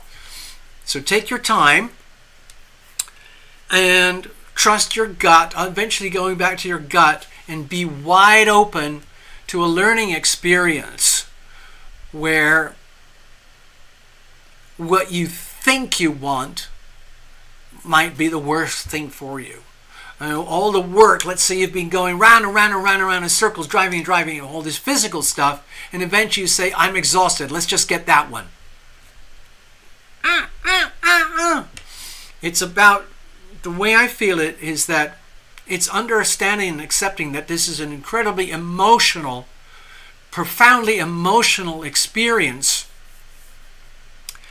And it's very easy to get sucked into the emotional turmoil, the turbulence, like, oh, that one looks beautiful. Oh, and then that one's horrible, or whatever. And then not realizing that there might be a little gem, a little golden gem out there that's hiding in plain sight, okay? Bear with me. That's what I'm thinking about here with the Four of Cups. You could go through all sorts of emotional up and down cycles where your energy is completely focused on what may or may not work. Oh my God, what happens if we screw up? Oh. And then realizing, wait a minute, I don't have to do it right now. And eventually you realize, why not let it come to me? Why don't I allow myself to be influenced by the healing power of love? In other words, dear angels, dear guardians, dear invisible friends, please bring to me that which is mine. Please take away from me that which is not mine. Invite the thing to come to you that is meant to be for you, and allow it to come through your gut and through your heart and your soul, and allow this lovely thing to come to you. Like you might, I'm just in my imagination, I'm just fantasizing right now, okay, Sarah? You're just months and months of exhaustion, and then you drive by a funky little area, neighborhood, which looks completely nondescript, and you see like a gravel driveway or something, and then there's a little sketchy sign. It says for sale or whatever. And you're like, wait, I didn't see that on Zillow. I didn't see that on Realtor.com. Wait a minute. Honey, did you turn around? Do a U-turn. Get back. What is that? And you go down this little gravel lane, and you go through the woods and stuff, and then you start to see this thing, and it's like, oh my God, that's it. Oh, that's it. 8:31, you have to have a place. Okay. All right, so the clock is ticking. January, February, March, April, May, June, July, August. The end of August. Okay. So there is a ticking clock here. You got to get on it. I hope that little story that I just made up at the end resonates with you. It doesn't have to be the exact details that I described, but please allow for the magic to happen. Allow for the little miniature Ace of Cups to be presented to you through your guts, through fate, through divine intervention, through the little mantra that I just mentioned. Please bring to us that which is ours. Please take away from us that which is not ours. So you have a happy home. Okay? I hope that helps, Sarah.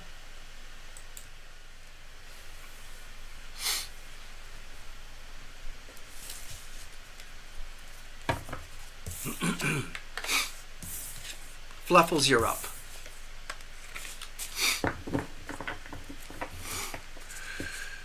All right, so there we go. Finally, Fluffles, we made it.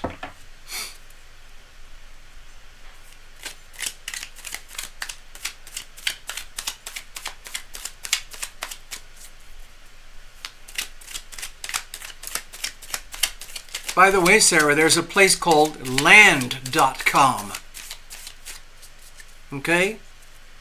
And I think on some of the places you can go to small boutique like YouTube channels and small boutique agents that specialize in homesteads and land. Okay? Seriously, land.com. Might want to check it out. properties that are based on land rather than the house. In other words, you don't have to go down this suburb or that suburb or that suburb. You go out, you go into the land. You make the land the priority.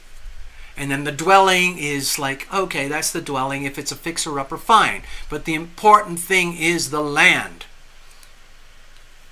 Anyway. Shuffle it up. Fluffles, you're up.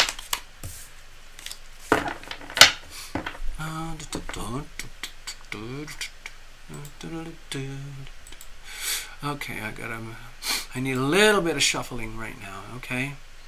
Happy.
All right, let's have a look, see what's going on here.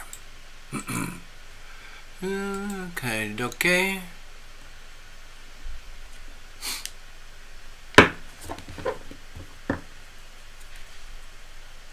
Right, Fluffles, we're already well shuffled, but I'm going to go to the very last second so that you are a witness.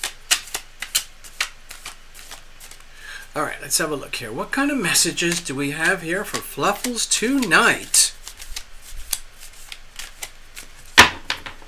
I think everybody got the message that Fluffles is in the world of real estate. There you go.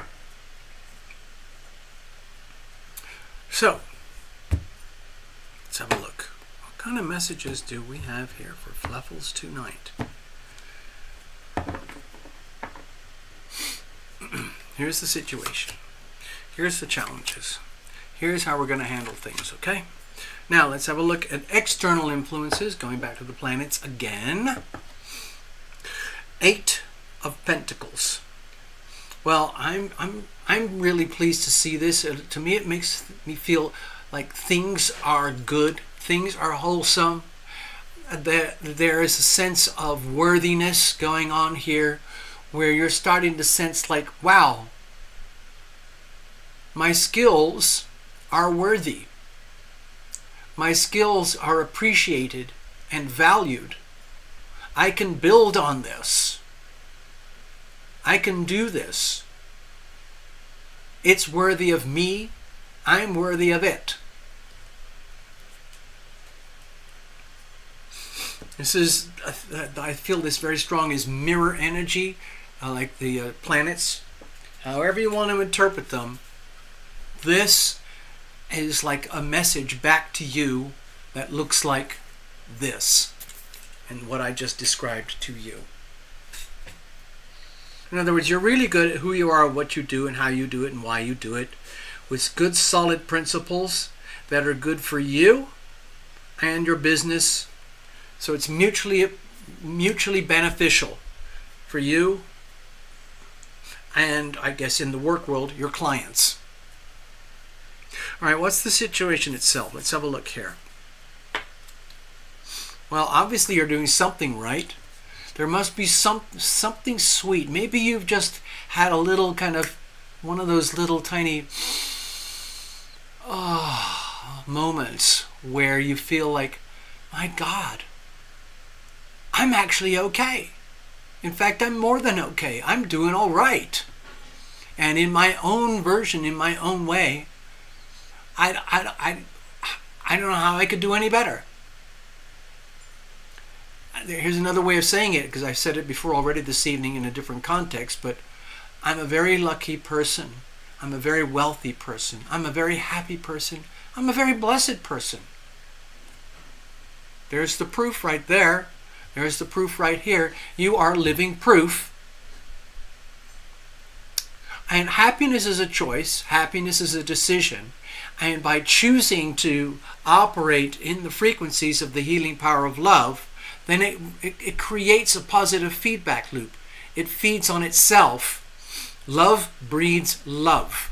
Okay? So if you are loving, then you are loved. So in other words, if you infuse your business, your enterprise, with the healing power of love, then guess what you receive?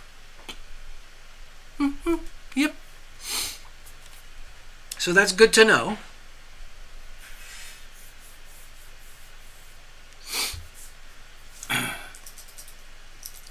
Let's have a look here. What are the challenges with the situation? There's always challenges. Okay, so we've got the Lovers here. So it might feel that despite all this, you've got some kind of really profound decision that you're going to have to make that you don't want to make. And it might be something to do with your status, okay? With your sense of self. How do you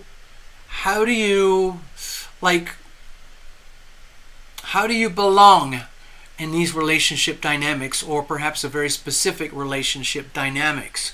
Because to me it looks like there's a lot at stake here. And you just put some notes in. It says, haven't closed this deal yet. Not sure what this buyer is going to do. I've kind of backed off. Okay. And so we're at decision time. And it looks like it's a very significant, important decision with significant outcomes. And that's the fear here. Like, we don't actually know what is going to be decided or what the outcome will be depending on what the decisions are. Okay, so that could be very frustrating. It's also a very big deal because from what I understand of real estate, if you're involved in that, it usually involves enormous numbers, enormous amounts of money, which translates into very, very critical, very, very profound decisions for all the parties involved. You know, you're a broker of some kind, and you have clients, and then there's loan officers and all this stuff, you know, all of that stuff. And when people sign these contracts and these agreements, it involves huge amounts of money, responsibility and commitment and legal implications and obligations. So this is very, very right now. Luckily, it looks like you've managed to generate your own internal source of happiness, stability, and security, at least enough to the point where you can endure the intense psychological pressure on your side of the decision-making process. In other words, if you are living at this very moment at the mercy of somebody else's decisions, then you have the fortitude to do this. Thank God, okay?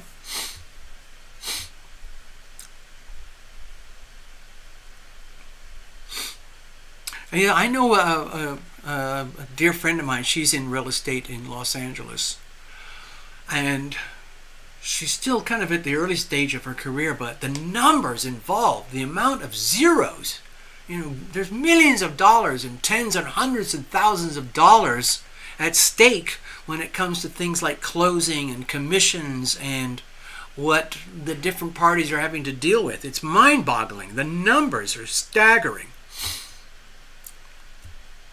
And like you say, no pay till you close. Okay. Hello, Chrissy. Welcome. Please come and visit again. We're pretty much at the end of the show. This is the last reading. No more readings tonight. We're fully booked. Thank you very much. Please come and visit next Sunday. Meanwhile, just hang out. So, I don't think anybody enjoys living at the mercy of someone else's decisions or someone else's decision. But that's how it is. That's what it is. Let's have a look. How do we proceed? Be very, very, very, very careful. Okay? Be extremely careful. You want to make sure that you are not being deceived, tricked, maneuvered, betrayed, undermined through any kind of verbal manner or anything on paperwork, contracts. It makes me feel as though the situation is susceptible to possible shenanigans and trickery at the last minute, while somebody involved in the situation is going through any kind of last minute attempts to try and get an advantage through nefarious means. Okay? So the way to proceed is be extremely acutely aware that there's the potential for deception, betrayal, lies, trickery, shenanigans of any kind. Doesn't mean the deal's not going to happen or close, but in order for things to come out harmoniously and to build on the stability and the foundations that you're creating here, and in order to maintain and continue a good life, you cannot afford to be blindly innocent, willfully blind, in order to just close a deal for the sake of it. In other words, if someone has found an extremely clever way to get one over on you, despite your experience, despite your skills, it might be that someone in the equation has slightly unwholesome intentions. Okay? And this is like you got to reveal it to heal it. And in this reading, this is the revealing for the healing. So you can smile sweetly, be very, very patient, and on the understanding that it could be that right up to the extreme last minute, someone might be trying to get advantage. And let's say an unfair advantage by perhaps, lies of omission, lies untruths, sneaky, devious things that are actually not good when doing business. Okay, so just be very, very careful. You are fine, okay? You Fluffles, you're fine. But the situation is dependent on a relationship that is not you. In other words, you are not the problem here. It's other people, okay? You're going to be fine, And there's every possibility that things can close, because it might be that someone realizes that, well, I might not be able to get away with this slimy little last minute trick, and well, so we'll just close anyway, do whatever we got to do. So just be aware.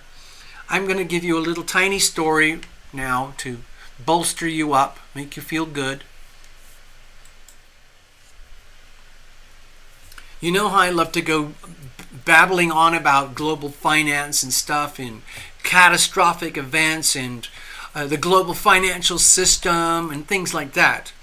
Well, last night I watched a movie called The Big Short. I watched it already. It's a fantastic, true story about what happened in the GFC, the Great Financial Crash, the Great Financial Crisis, way back around 2008. And which, of course, was the moment when Pluto went into Capricorn. Some of you may or may not remember that period, but it was a very profound period in American financial history. Bear Stearns Bank collapsed. Lehman Brothers Bank collapsed. JP Morgan almost collapsed. Goldman Sachs almost collapsed. Trillions of dollars were lost across the world. It had shockwaves across the global financial system. Anyway, it was a true story, The Big Short, and it had multiple storylines inside one story. One was about Michael Burry, a very successful investor. Another one was about a small group of boutique Wall Street traders. Another one was about an insider at Goldman Sachs. And the other story was about a couple of young guys who smelled an opportunity. It's a fantastic story. And towards the end of the movie, so anyway, actually it might be very, very helpful. Dear Sarah Nova, if you're still here, please, as soon as possible, watch the movie The Big Short. Also watch another movie called Margin Call. Two very, very, it's the easiest, fastest way to learn and understand what happened in 2008. And what's happening today makes 2008 look like a little, board game, a little Jenga board game or something. We're on the precipice of a massive global financial implosion of some kind, okay? And it's going to affect everybody. Anyway, towards the end of the movie, there's this critical phase where it's now very obvious in Wall Street that some huge banks are going to go bust. But they're all in denial. And there's the boss of Bear Stearns at an investors meeting with about 150 big investors. And he's trying to convince the investors that everything's great. Everything's great. When in fact, his bank is completely upside down. They're bleeding so much money that it's not a bank anymore. And he's basically telling everybody, you got to invest. Put more money in. Put more money in. And meanwhile, on the other side of the podium, because it's a debate, the other guy, who's one of the heroes of the story, is basically calling it out and says, listen everybody, let's get real here. Some of the biggest banks in the world are going to go belly up, upside down, live now in real time, Mr. Bear Stearns. And Mr. Bear Stearns is going, yeah, screw you. And in the audience, again, this is all true story, okay? In the audience, back in those days, they had like BlackBerry phones when texting, and they were all tracking the market value of Bear Stearns Bank. And one of them whispered like, God, it's at 47. That's not good. And then a few minutes later, it's down to 42. And then whispers go around the audience, it's down to It's down to 27. Holy shit! It's crashing live now, real time. And within a period of 10 or 15 minutes, Bear Stearns Bank went from a big deal on Wall Street to nothing within a period of about 20 minutes. That's how terrifying it can be.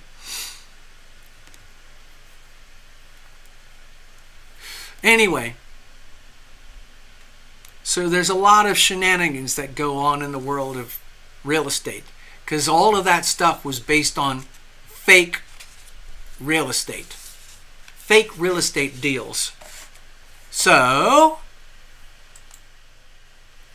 the point of my little story there is that there's still the potential for fake, bogus, scammy, shady behavior, even right up to the very last minute, by people who might be presenting themselves as very worthy, noble, trustworthy, high integrity people. And meanwhile, Fluffles, you have to maintain a brave face and just allow them to be who they are, doing what they do. And you're fully prepared because you already know how all of this works, okay? So you do not have to live at the mercy of this kind of nefarious behavior. So don't worry. You just have to, basically, like you said, you have to be patient, okay? There's your reading, Fluffles. I hope it helps.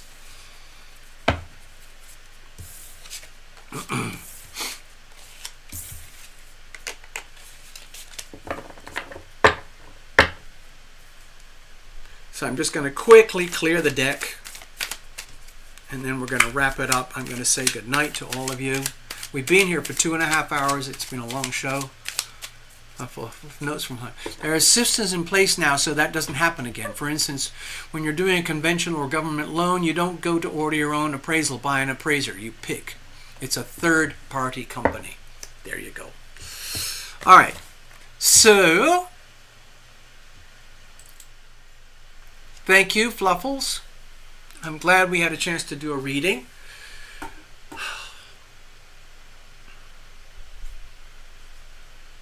Cheers, everybody.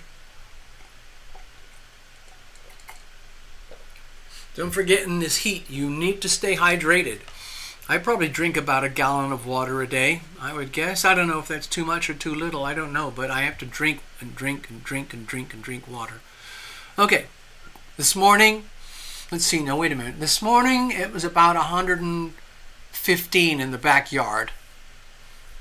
And right now outside it's probably about 121, 122. There you go. Anyway, I'm going to say good night. Wish you all well. And we'll do this again. Get in touch with me. A little book about it, yahoo.com, if you need to go deep into things, okay?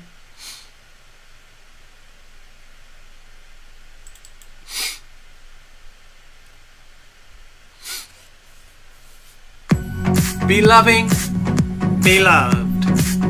It's really simple.